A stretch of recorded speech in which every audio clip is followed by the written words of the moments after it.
Go ahead and call the meeting to order. First thing I want to do is I think we need to have a moment of silence to remember those people who we lost this afternoon in the shooting in Uvalde, Texas. I think we need to remember them and their families, and also those victims of the gun violence that was in New York and California also in the last week or so. So let's have a moment of silence and pray that these families can find some peace in their losses, and that we can somehow find a way to end these senseless killings and loss of lives here in our country.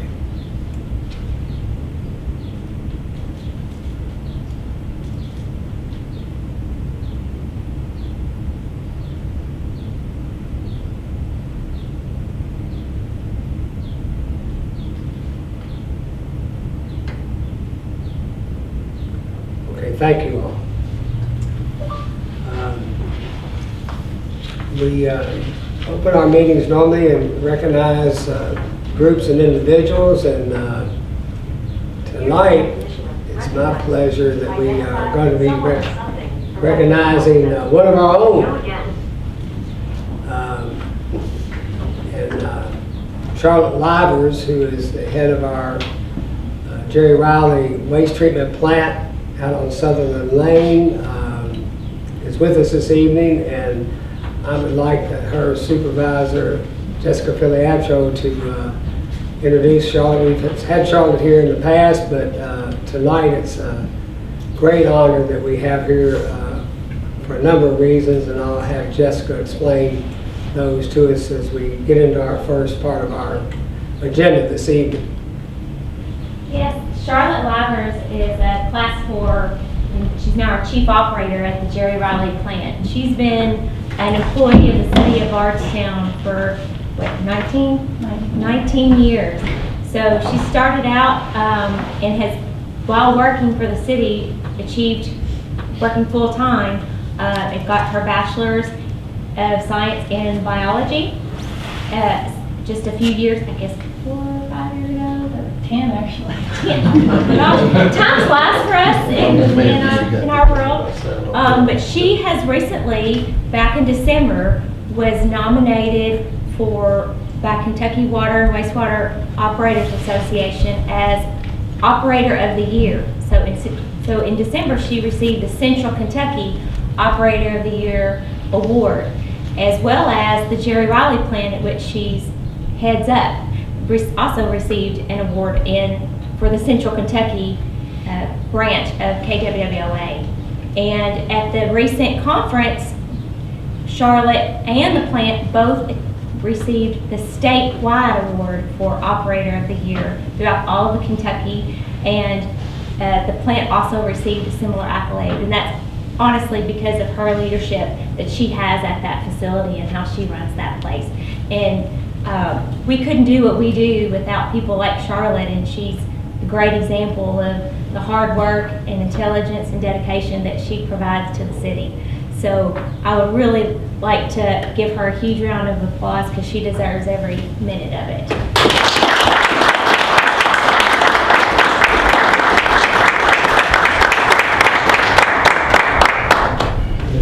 Charlotte, I spoke to you a little bit before the meeting, but I meant everything I said. That you are a true professional, true servant to our customers, and of course, our services at the waste treatment plant go beyond just the city limits. They serve people out into the county as well, and they're so important to both residents and businesses and industry.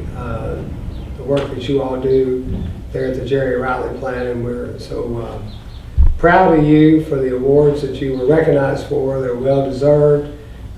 We want to congratulate them for you, but also we want to give you a great deal of thanks for that dedication that you've shown to your company there at the plant and to our community. So thank you on behalf of all of us for that great work, and these awards are wonderful for our town and certainly for you. So would you like to say anything to us this evening?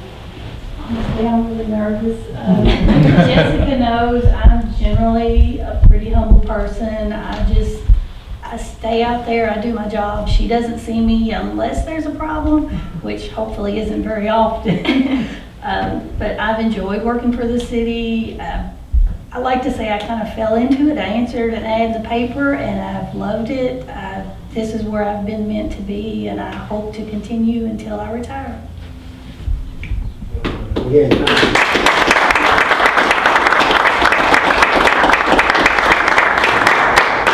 people don't have a clue how much work goes on and the sophistication and intricacies of the work you do. You know, we all like to go to our homes and our offices or place of work, and we want all our utilities just to work on demand. They have no idea how much goes into seeing to that it's operated the way it has to be operated to make it work and meet all the guidelines and the regulations that we must adhere to provide those services. So thank you again, and we're so proud of you and we appreciate your work very much. And we had you on first for two reasons. It's the most exciting thing we had tonight, and we want to not make you have to sit through all the rest of the evening's event. So thank you again.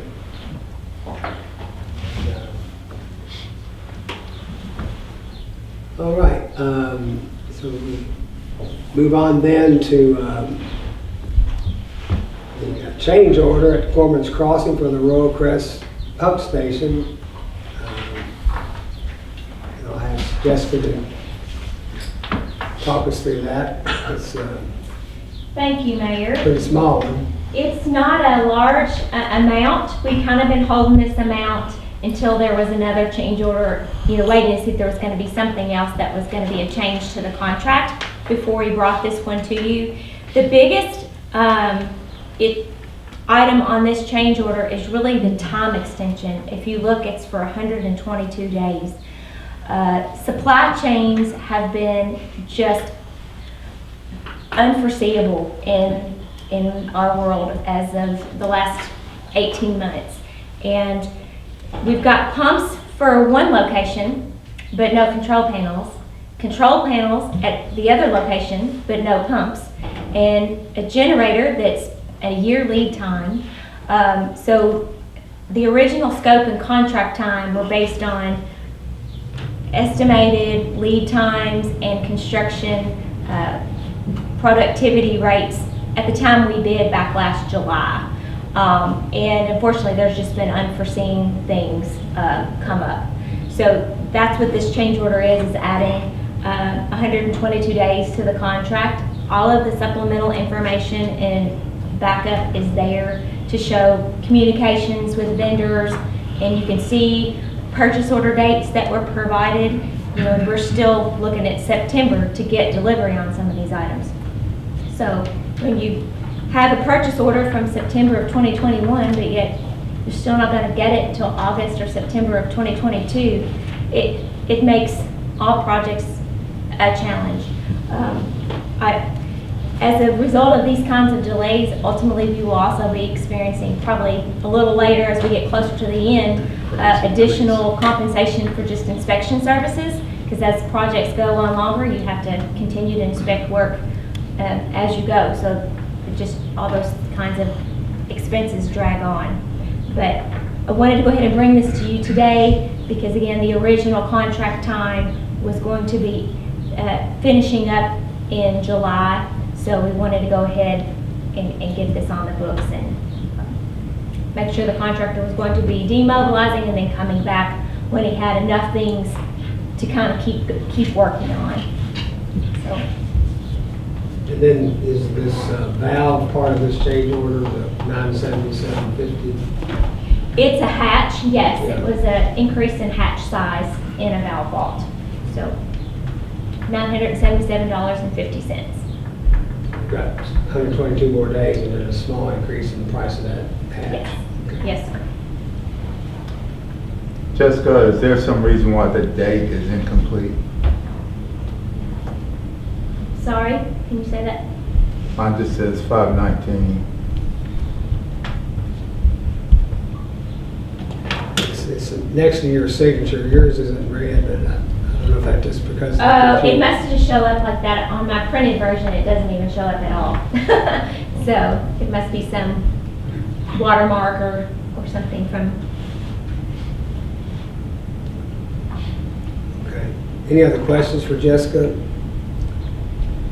If not, then I'd ask for a motion to approve the change in the valve vault hatch price and size, and then the additional request for 122 days to the contract to complete the project. It has no cost associated with it. So, Okay, we got Coach Rowe and Bill Shekels on the second. With me, it was David. Is that correct? Oh, is that David? I'm sorry. Coach Rowan. There's almost a chorus over there. All right, we have Coach Rowe on the motion and Councilman Jones on the second. Any other discussion? All in favor, say aye. Aye. Any opposed? Okay, thank you. All right, we'll move on then to the Historic Review Board. We've got a few COAs this evening, so I'm going to ask our city attorney, Audrey Hayden, to read our summary of the recommendations. Thank you, Mayor. COA 2235, Julie Filiatru, applicant Don Mudd, owner, request to add 2 signs at 303 North 3rd Street, letter A, Suite A. Recommendation, approval to install the proposed signs. COA 2236, Nancy Foster, applicant owner, request to paint the exterior at 214 East John Fitch Avenue. Recommendation, approval to paint the home the proposed paint colors.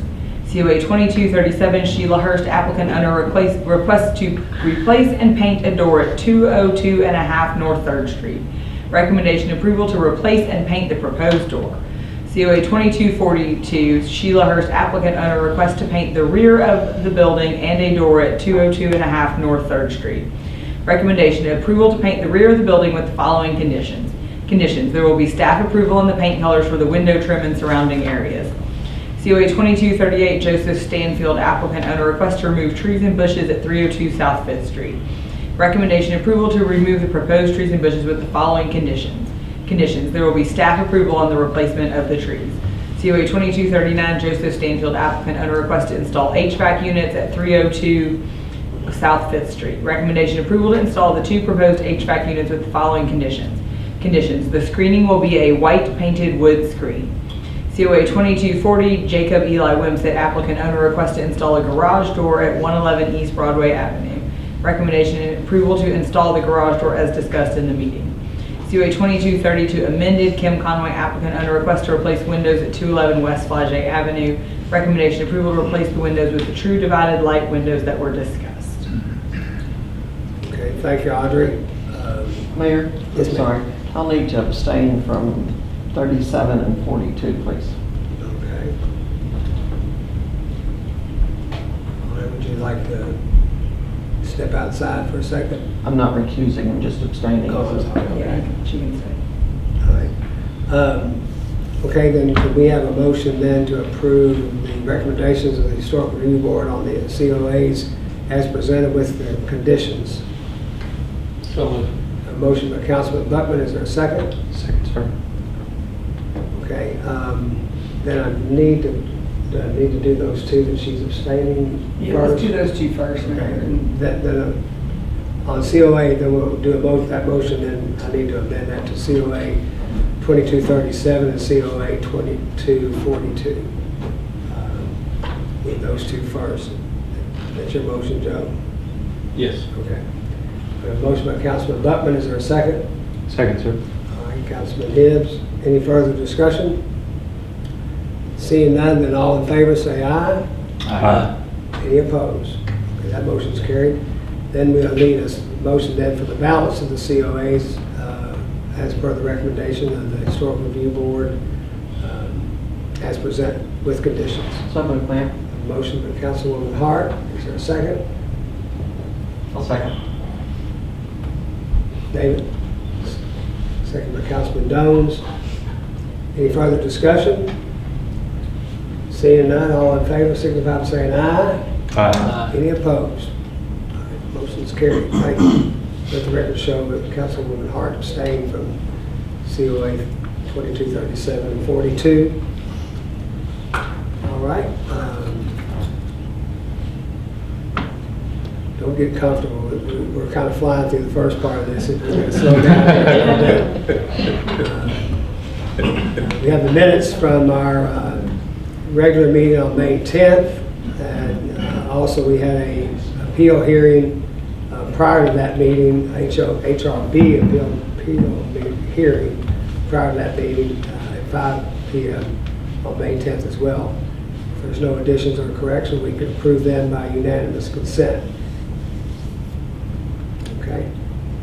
Then we'll move on to the next item on the agenda, which is the second reading of B 2022-05, Chapter 31, Mayor. We need a motion for approval. I guess We need to we read gotta it. read it. Yeah. Excuse me, let's do the second reading, then we'll do the motion. I'm sorry. Ordinance number B 2022-05, Chapter 31, Mayor. An ordinance amending and adopting as amended an ordinance relating to Chapter 31, Mayor of the City of Bardstown Code of Ordinances. The City Council of the City of Bardstown, Kentucky does hereby ordain as follows, that amendments be made to Chapter 31, Mayor, Section 31.04, Compensation of the City of Bardstown Code of Ordinances as follows. Section 31.04, Compensation. The mayor shall be paid the sum of strike $2,500, add $5,000 per month, and shall be adjusted annually to increase compensation by the amount equal to the increase in the consumer price index for the preceding year as calculated by the Department for Local Government. All ordinances in conflict herewith are hereby repealed to the extent of such conflict. This ordinance shall take effect and be enforced immediately upon its passage, approval, and publication as required by law. All right, thank you, Audrey. Now we'll need a motion for approval on the second reading, ordinance number B 2022-05. Be happy to make that motion, Mayor. I have a motion by Councilman Dones. Do we have a second? Second. Second by Councilman Buckman. Any further discussion? Okay, seeing none, I'll ask for approval. All in favor saying aye, and do individual votes, starting with Councilman Dones. Aye. Aye. Aye. Aye. Aye. Thank you all. Motion's approved. Okay, now we have our next item on the agenda is our financial report, which will go into a work session on our combined utilities budget, which our CFO, Aaron Bowles, will lead us through. We had our general fund at the last meeting, and this will be the combined utilities fund, which is coming in at about $56 million,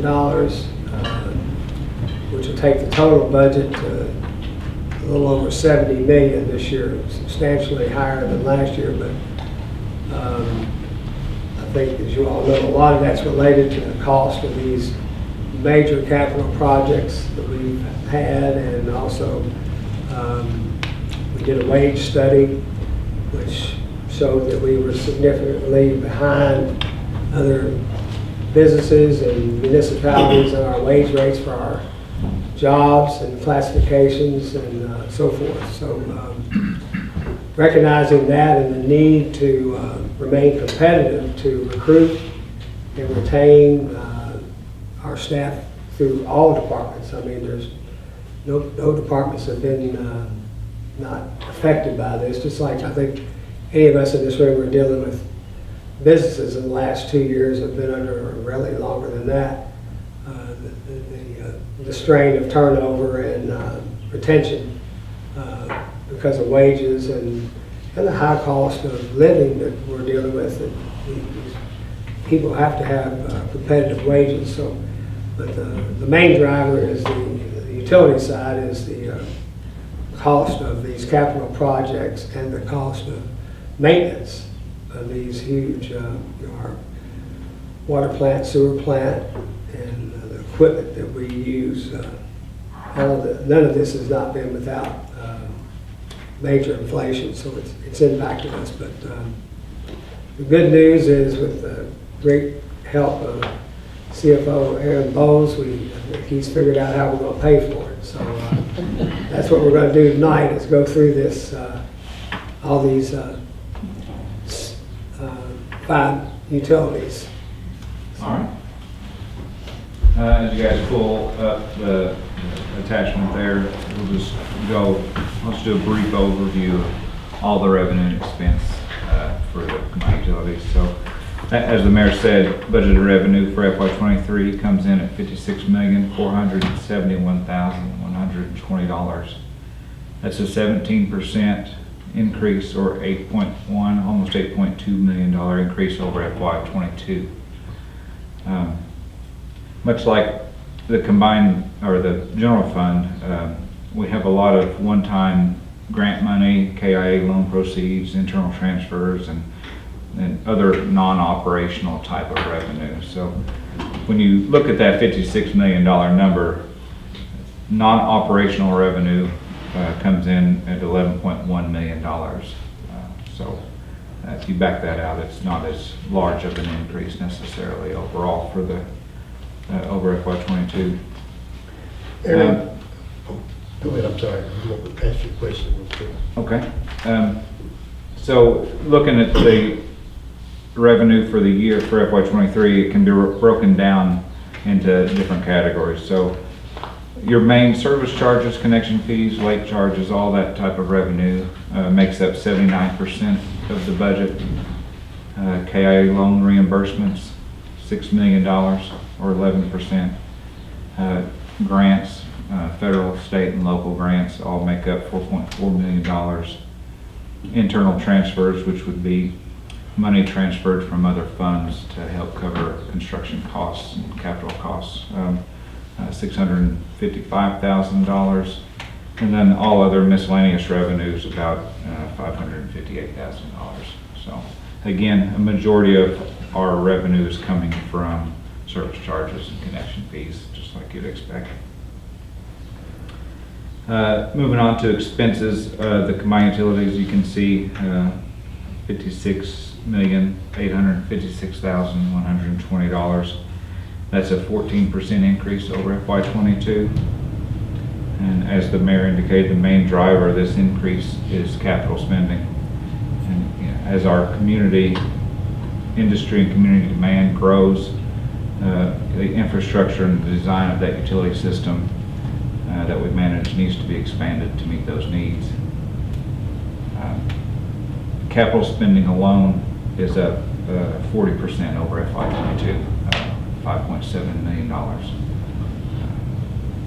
So as you look at that $56 million number, those expenditures can be broken down into these categories.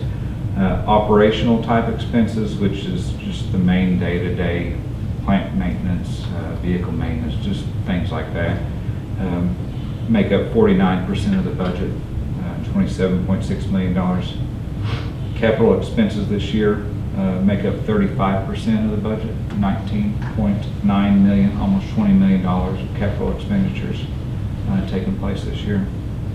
Personnel expenses make up 16%, right around $9.1 million, and then just some internal transfers round out the remaining $200,000. As you can see, net revenue for FY23 were negative $385,000, so we're going to be using some unrestricted reserves this year. That number is relatively low compared to what we're going to be seeing over the next few years.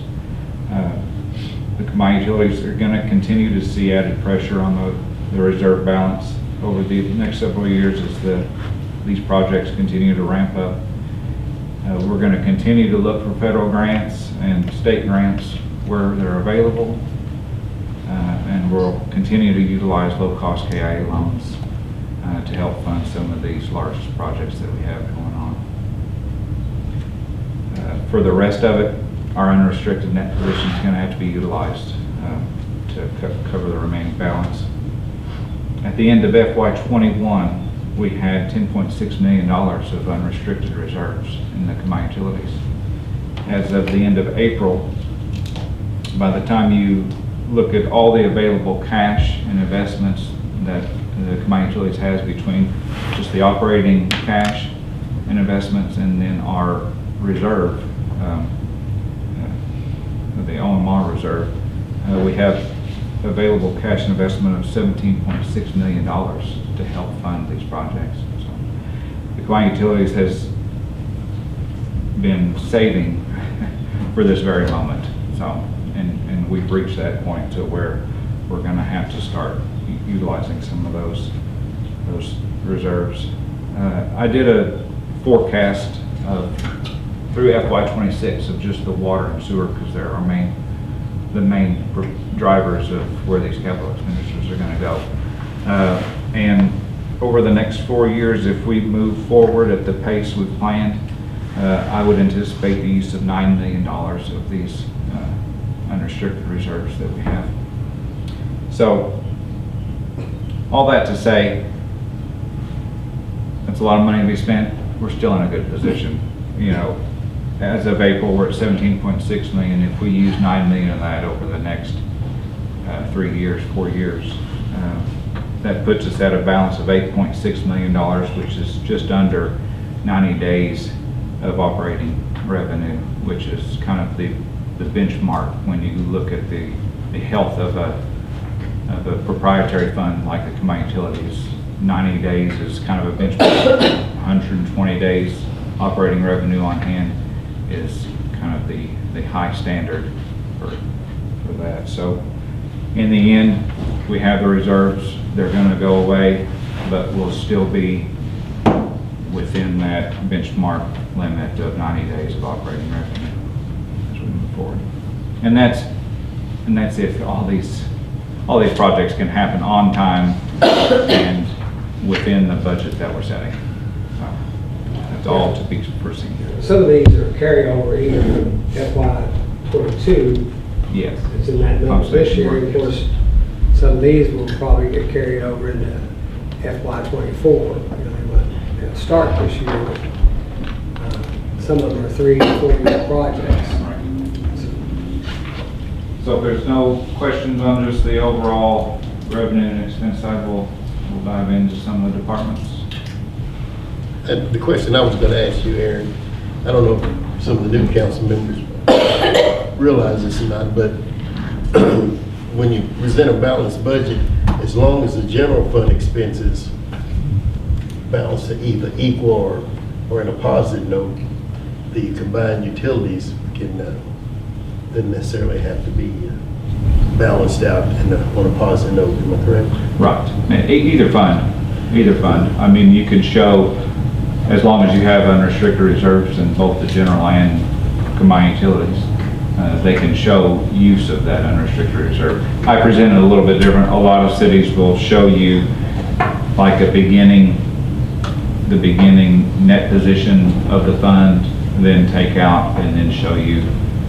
So it doesn't really show you the overall net use of restricted reserve. This is a very basic look at that. So, well, in years past, the general fund has always been subsidized by the combined utilities fund. That's We correct. haven't been able to do, or really weren't supposed to do, really. But through some good budgeting from the departments, I guess it's and the good use of occupational license fees, and we've been in a good financial position from the general fund. Right, so that, this shows that we'll be transferring the $385,000 to balance this budget. Yeah. Out of those unrestricted reserves, so it will be a balanced budget.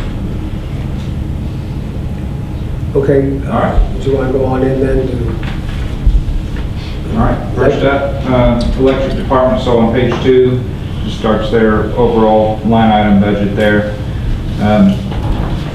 Their budget's relatively flat, actually decreased over last year, and that's essentially based upon the electric purchase for resale. That's the main driver of their entire budget, is rates set by KU and how we can function from that point. You can see revenue, $16.8 million, 99% of that is from electric service charges. The other line items in revenue aren't really changing much over FY22. Big line item in expense for them, 5820, is electric purchase for resale. That's 81% of their budget, $13.6 million. So again, that cost drives our revenue. Not too much to look at on their operating lines in the 5,000, 6,000. Get down into the 7,000 lines, that's their capital expenditures. You can go over to page 6 to get a little bit more detail on that. A couple of larger line items, 7180, they're getting a new wire conduit trailer to help. I think their current one's old and Multiple old. a little bit dilapidated. So, and then 7300, the main construction transmission distribution line category. Again, that's just paying for the main projects that they have going on. That line item is up 10% over FY22.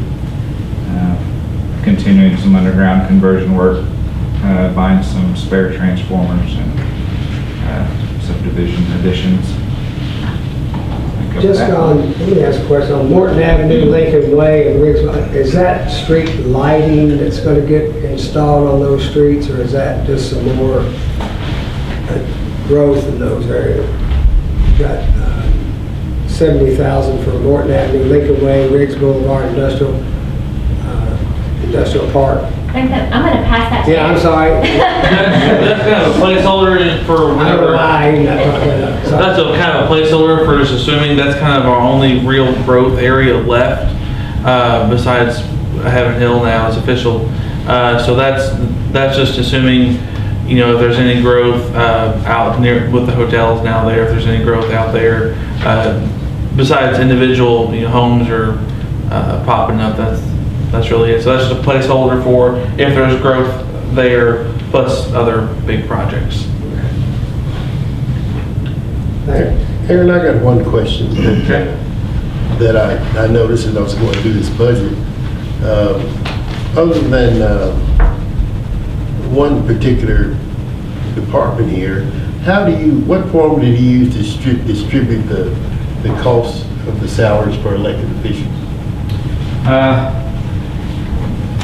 Well, his department's 100% in his department, but what you're seeing there are salaries of myself, Greg, our CSRs that take a lot of electric calls or process payments. There's a set formula that was already there in place before I started that allocates our salaries amongst, like my salary is spread throughout the entire city. I understand. I'm not talking about the salary. I'm talking about the elected official salary. 5,100. Oh, It's the same thing. Same kind of thing. right. You guys get Yes. allocated throughout all. Your salaries are spread mostly among the combined utilities. I know for some it's more than the others. So. Yes, right.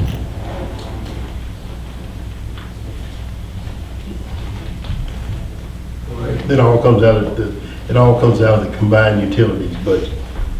No, the administration and general fund. Administration has is the a only line. one that Yes. has a little bit of that in there. I did see that.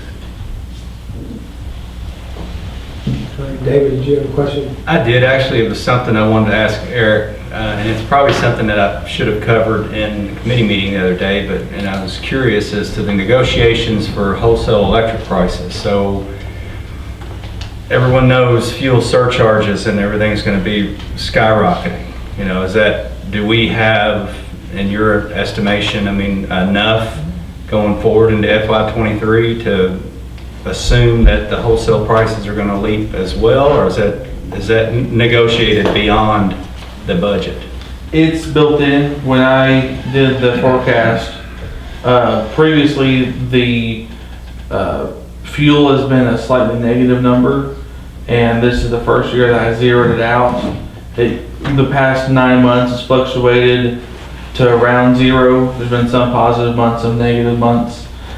So that's been included in the forecast, is zeroing out, which is really an increase from previous years. Okay. So you think the 13.6 will Yes, cover that's some based on, wholesale? we had a meeting with KE, we're having a more in-depth meeting next week but that was based on their filed rates and our forecasted usage.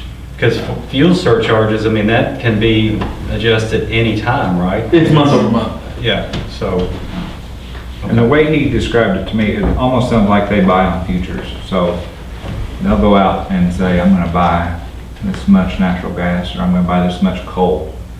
And they have future spot prices to where they, for the foreseeable future, they've got it at a little bit lower rate. Now, I think it sounded like maybe starting next year, if these prices continue, they're gonna get out of that range where they, spot priced out in a futures market for that type of material.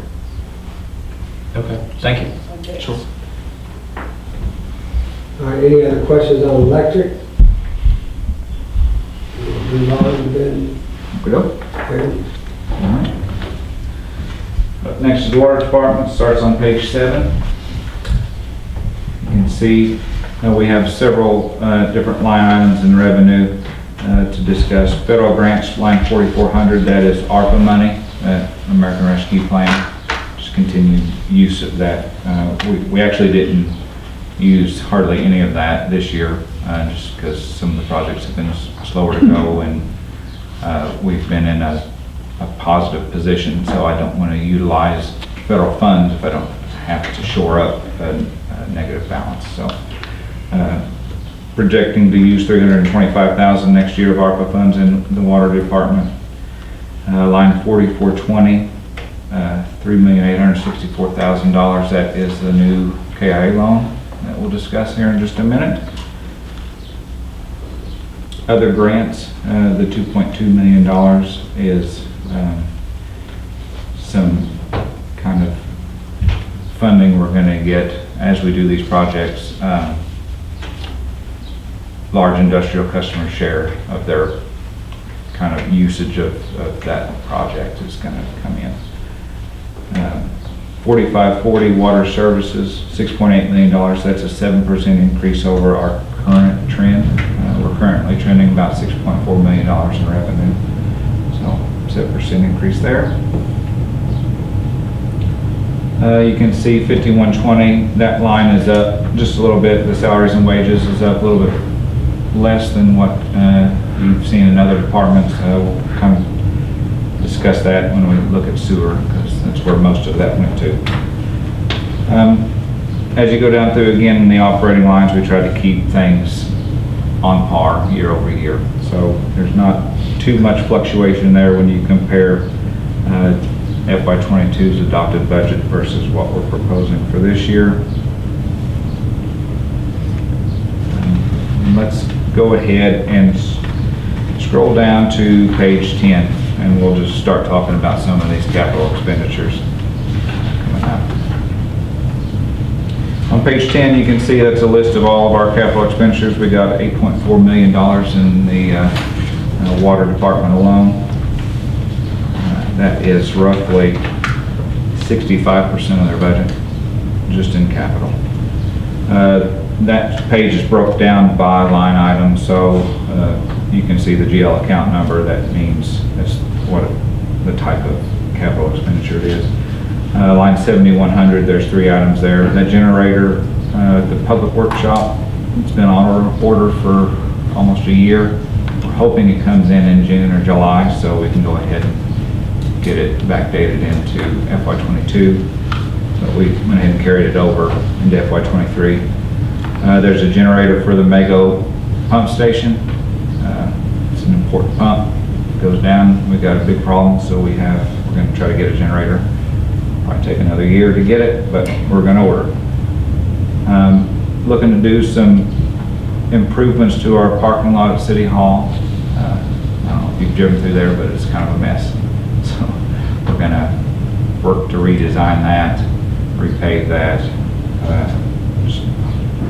The back parking lot. Yeah, the back parking. Front one's good. And Jessica has, I think, at least for 3 years, put this down and I cut it. Until this year, I finally said, we can find a way. We allocated it across multiple departments, and it's time that we get this done. You Sorry to walk through there in the morning after a big rain shower. Yeah. It's Needs your underwater. boots. Needs your rubber boots. I'm gonna make a comment while we're talking real quick about City Hall. Because if it's gonna take me 3 years to get there with you, I'll bring it up now. I think we need to renovate City Hall. I think we need updating all of our paint and wallpaper and all of that. We're in the 80s. It's in about 2 or 3 years from now, I think we've already got a number. It's in our long term. It's in my 5-year plan. Okay, It's so it's only- noted today, so 3 years from now. It's I'll come probably back. only been since, let's see, 4, 8, 1990. 12, 16, 22 years or so since Bill Brown was there. It's time. Well, we've got the water and sewer in front of it. The big section is 7,300 down there at the bottom. That's our main construction line item.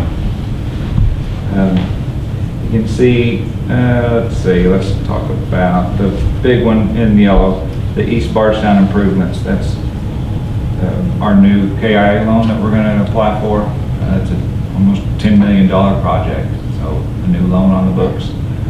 Cover that. That's a project that probably was maybe 3 to 5 years out, and then probably a much smaller scale, but as due to industry requests, that has now become a let's do it now and finish in 2 years.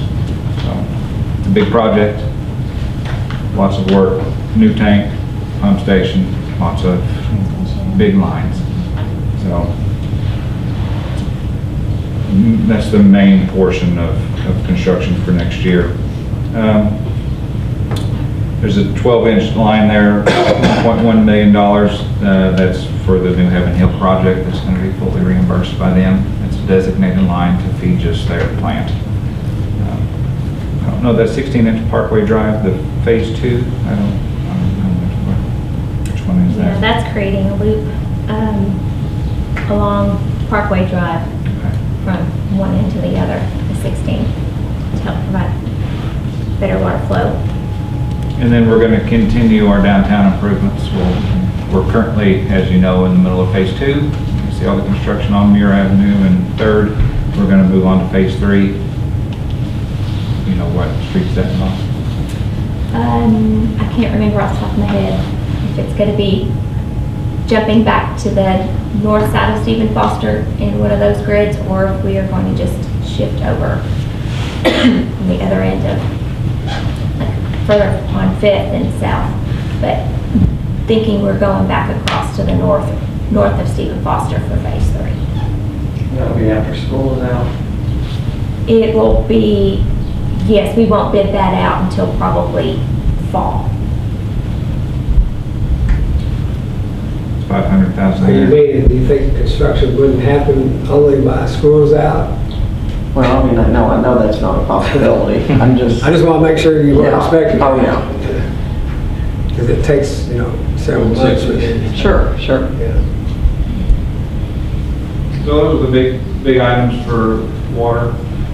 Any questions on their budget?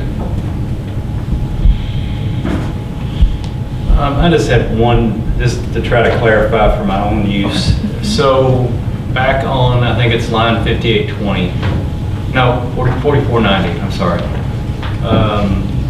In the cost sharing that we're talking about, and that's considered a grant. Can we actually consider that a grant, or is that kind of like a placeholder to offset? Right, I don't really have unless I put it in like miscellaneous, I don't really have it. Okay.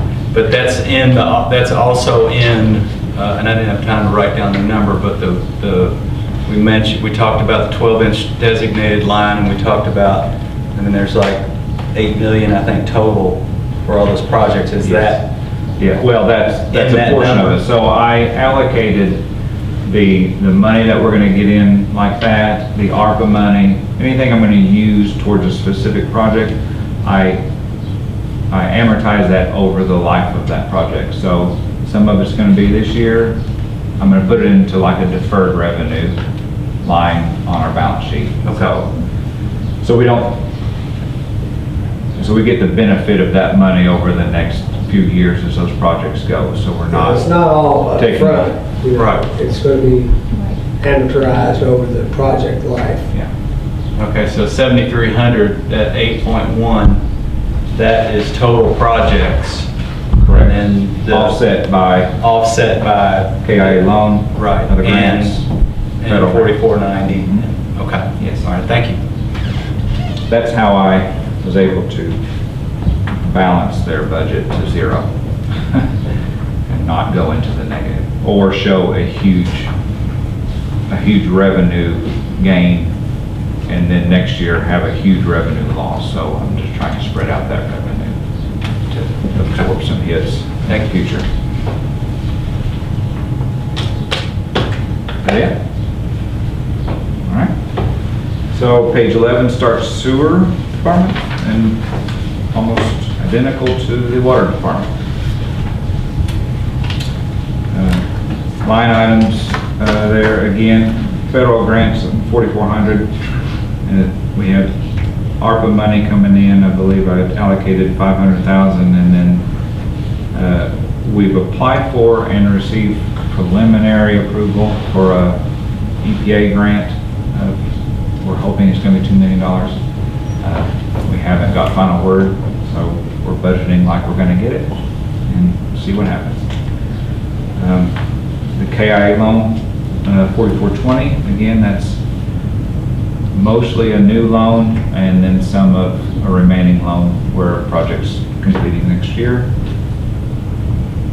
4490, other grants, very similar to water, reimbursements from industry for projects that directly affect them.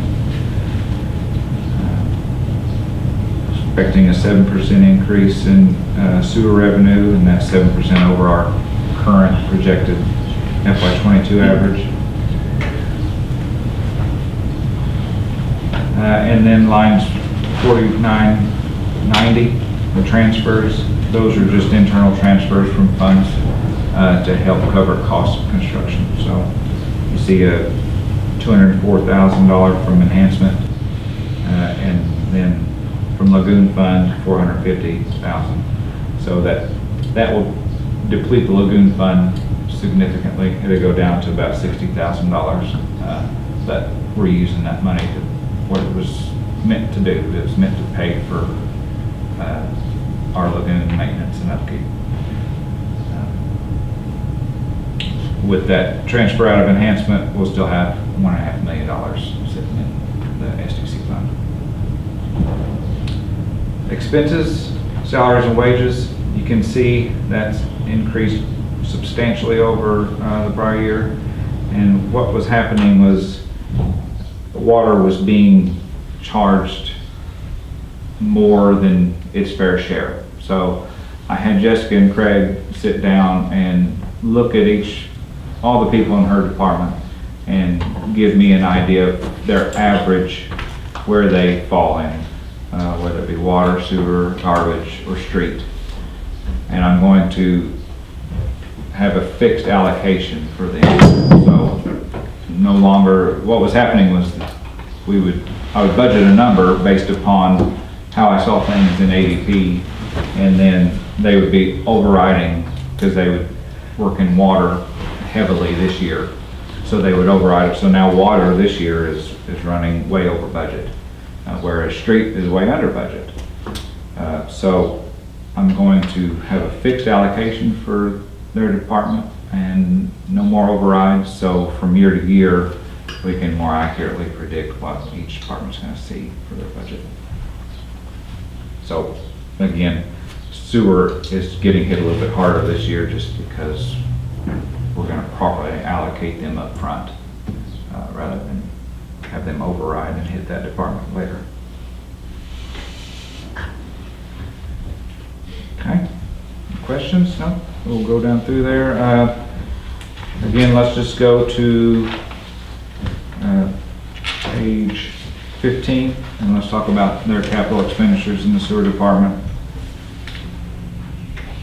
Let's see, line 7100, a majority of that is for lagoon liner replacement out at Jerry Riley plant. We just had that bid out, and it's going to be carried over into next year. We're going to use $450,000 out of Lagoon Fund to help cover the cost of that.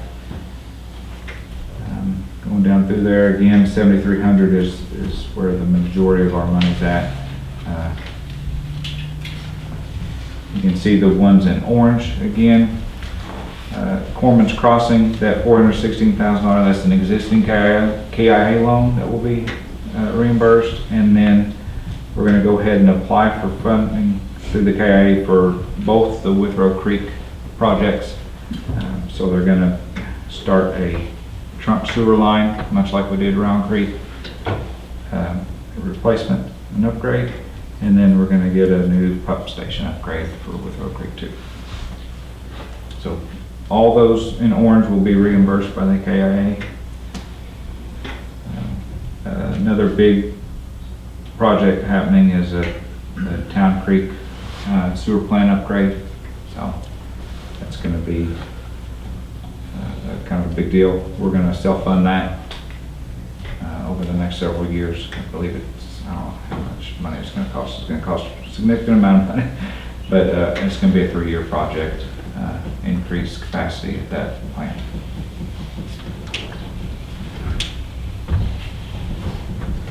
Any questions? Where is the Liberty Business Park? It's across from the hospital. Thank you. I guess I have one question, I'm sorry, Jessica, and I'm thinking about just I'm looking at these line items and the money that we're having to spend to redo a lot of your pressure lines because of the hydrogen sulfuric gas.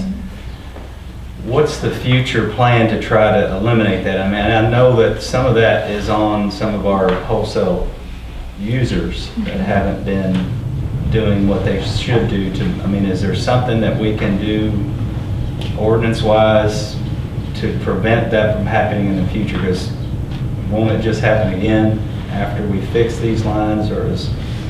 If you notice, there's a line item that talks about odor control system upgrades for $150,000. We are partnering and have had going to be doing some demos for some overall hydrogen sulfide detection systems. So we're going to be monitoring the actual gas level and have an automatic pump feed system that will pump directly into the force main so that we can then register it at the discharge point and make sure not that only feeding if we smell something, but we're actually trying to prevent that corrosivity. So that's something we're venturing out into that we've been doing a little bit here, doing it as cheaply as we can to save money, and we're finding that it's okay, but it's not really preserving our infrastructure to the level we need. So there's going to be some trials going on this year, and again, with equipment and chemical issues, I'm hoping that we can get something initiated during this summer and move forward with some of those things. The other goal is to address that via agreement, because we currently only have one wholesale sewer customer. So that was something we can address in a renewed agreement and make sure we're communicating with respect to that. That's more what I was getting after, so, okay. Thank you. So net loss in the sewer department, net loss of $500,000. Again, that's really due to capital, and the main one is just the self-funding of the Town Creek wastewater treatment plant upgrades. No more questions, we'll move on to garbage. Don't really have a lot to talk about here. They have some capital expenditures. We budgeted a truck this year. It's on order. Okay, so it's going to come through this year. So I believe we can take line 7180. It's at $250,000.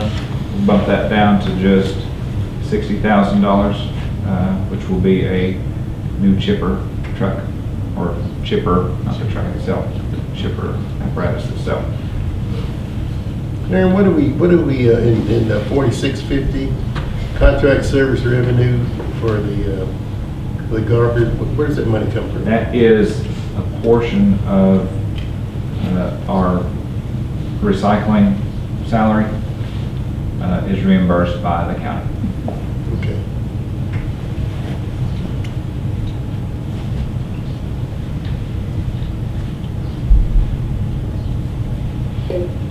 No questions there, we'll move on. And lastly is the cable department.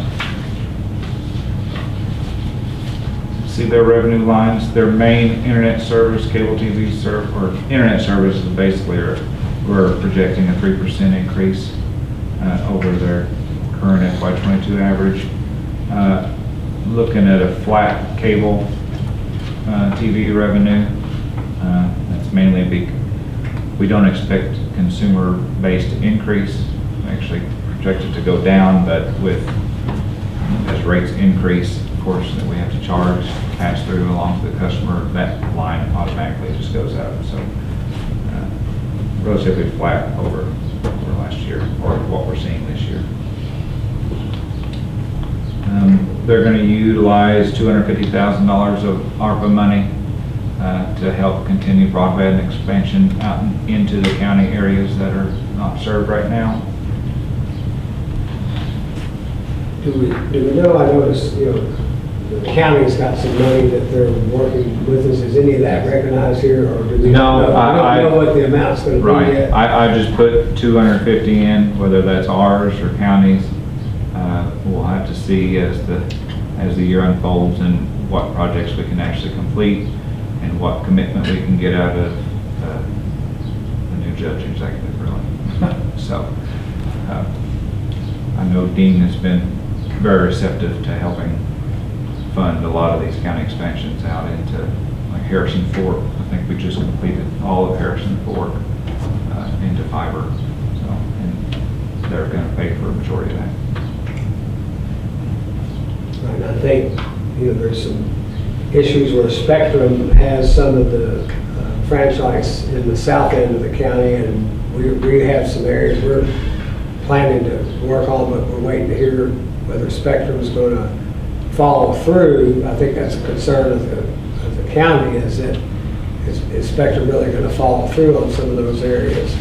And then we've given them the commitment that we would do those with their help, and if they're not, then we're going to move on to some other areas where Spectrum doesn't have a franchise area, some other areas out in the county. So I think, to your point, that the magistrates are all very much committed to this as well, that they want more areas that are underserved right now or not served to get served. It's a good use. That's what that money was earmarked for, quite a bit of it. And they want to, I think they know we're more nimble and we can react a little quicker than some of these larger companies and get the bills done quicker, as long as they just give us the go-ahead. So I think there's room for more grant revenue there in between the county and even, I know Nahum has talked about some federal grants that are coming down, but again, things are kind of up in the air. So this is just kind of a safe bet here, I think, for revenue wise.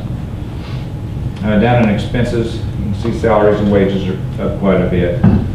Again, that's a result of the salary study, and he's wanting to add a new position, cable construction technician 3, which is the highest, kind of the highest level. Again, to kind of help offset some of those costs that we have to pay other people to splice fiber and do things. He's going to have somebody in-house do that, kind of help take the load off there. And if you have any questions in operating, ask away, but we'll just again go down into the big drivers here of capital expenditures. So if you go over to page 24, the very last page, details out some of his capital expenditures happening this year. $250,000. They're going to try to enclose the overhang at City Hall. outside of the fire department and move their IT techs all over there. He's trying to get his group all in one spot, basically. So they have new offices that they just completed, a new head end that's still being worked over. And then he's going to finish off that section 2 to bring his group together in more of a centralized location. So that's $250,000 there to remodel that. He's wanting a new bucket truck that's going to really be used by this new position he's adding. It's a specialized version of a bucket truck. It'll have a bucket on it, but it also has almost like a camper trailer on the back where you can bring fiber inside of this little trailer that's on the bed of the truck, and they can work in their dust-free environment, and then it runs back out. So normally they have to haul a separate trailer, but this is actually in the bed of the truck, so it kind of helps them get into tighter spots they can't take their trailer to. And then quite a bit of money there in 7,300, $1.2 million roughly, and that's just continued infrastructure expansion into the county and fiber build out within the city limits. And that's it. Anyone have any other questions on cable net budget or any of the other budgets we covered this evening?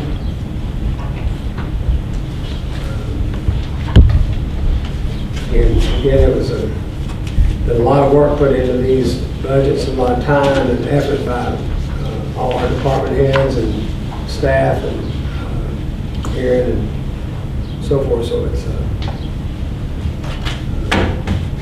a lot of work going involved.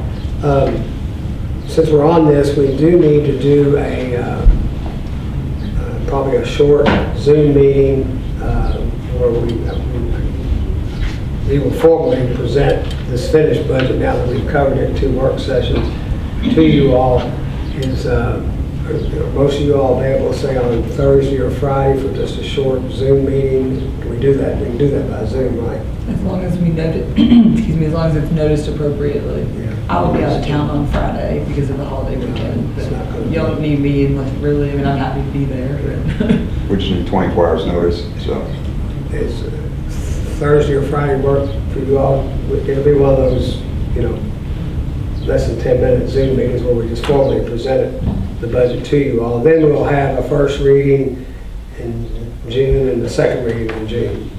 We just have to have the formal budget message, I think is what it's called, delivered before Yeah. we can. I did that today. So What time, Mayor? probably noon. Is either day better than the other for you all? Thursday's better for me. Thursday's fine for me. Okay. Thursday works Okay. okay. All right, we'll plan on it then Thursday at noon. We'll do it via Zoom, if that's okay. All right. And we'll move on in. I don't think we have any staff or committee reports. Well, I do have Go ahead. Cable and Electric Committee report. I can keep it brief. Okay. I'm accused of not keeping our committee meetings very brief, so I'll try to depart from that somewhat. And I'm glad Eric's here. I mean, it's just to go briefly, mostly discuss the upcoming budget items, as everyone can imagine. So the wants and needs for FY23, which we just covered thoroughly. So discuss the ongoing electric project updates, particularly the Heaven Hill project, and what the completion dates and lead times and all the issues that we're going to be involved in trying to bring that to fruition.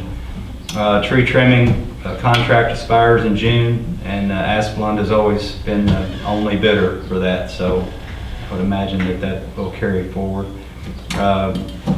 We've covered all the budget items already, so I don't need to go over any of that. Cable projects, I think Aaron covered most of those, and the reasons that for those, I can't see anything that we didn't cover there.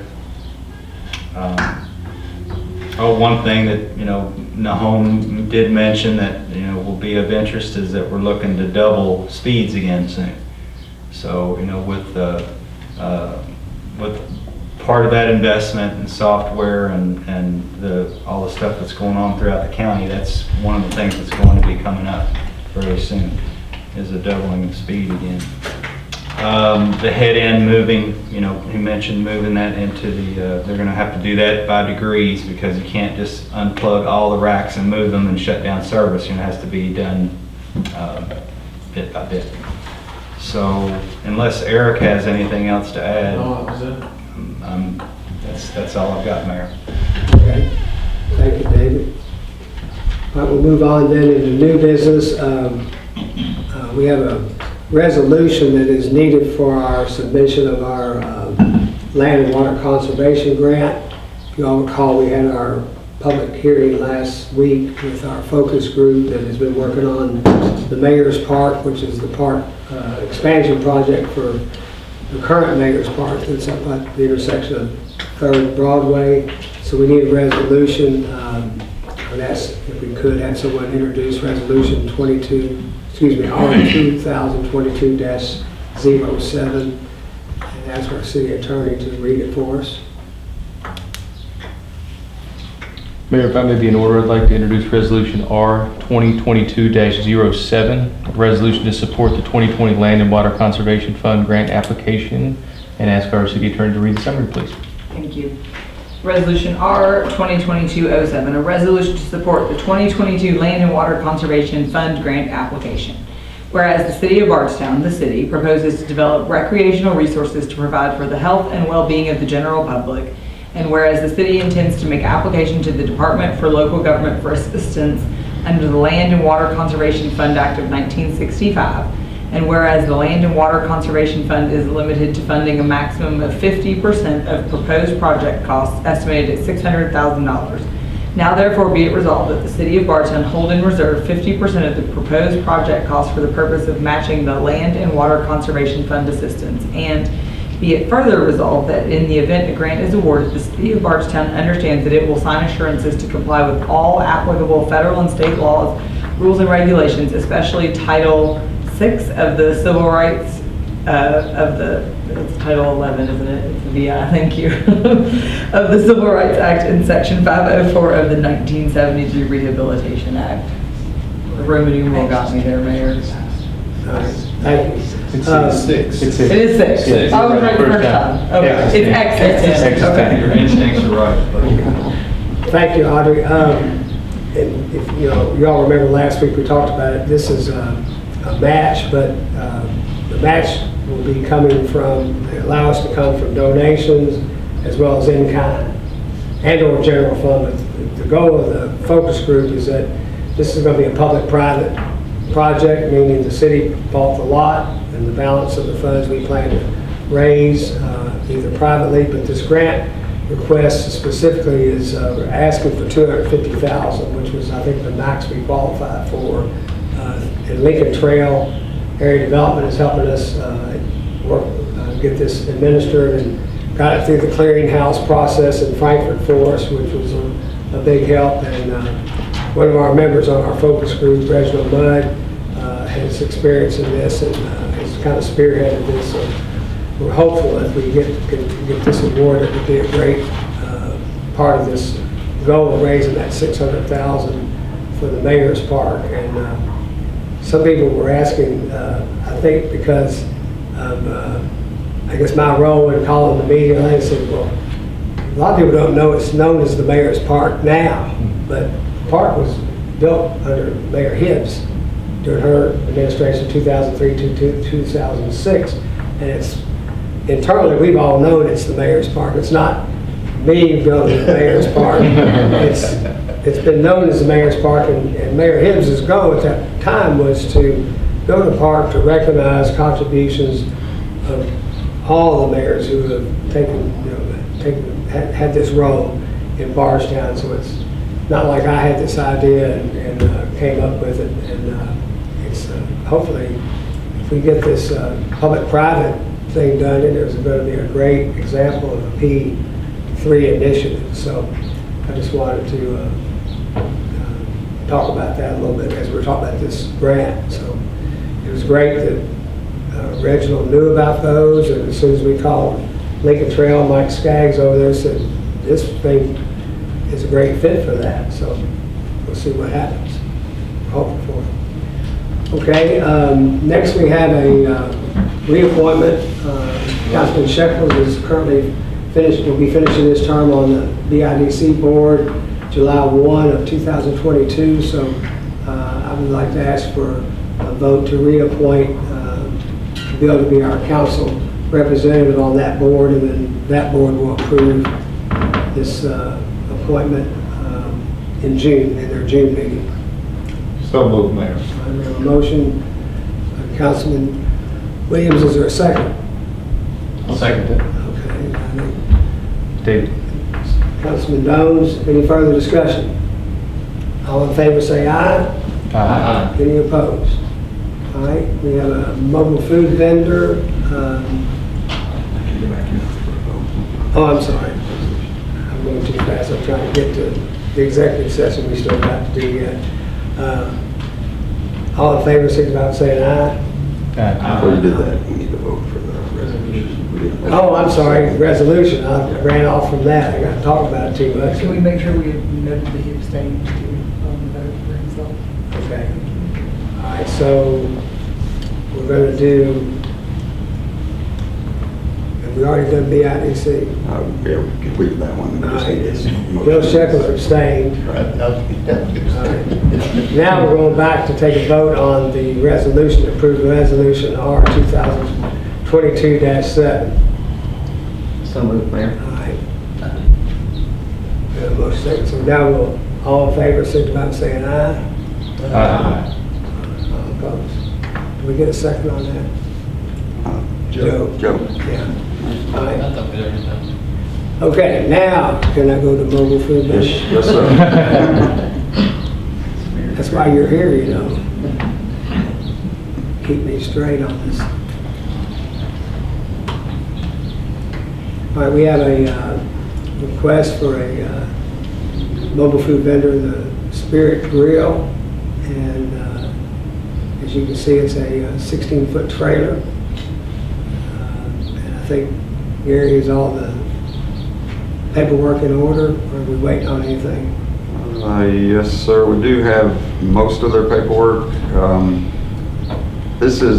They've mainly been a catering company out of Campbellsville, but they wanted to come to the Lowe's parking lot and do some weekend sales. So I think that's primarily their goal, is to go to Lowe's. They've turned in all their papers. On the health inspection, they've recently had a health report done,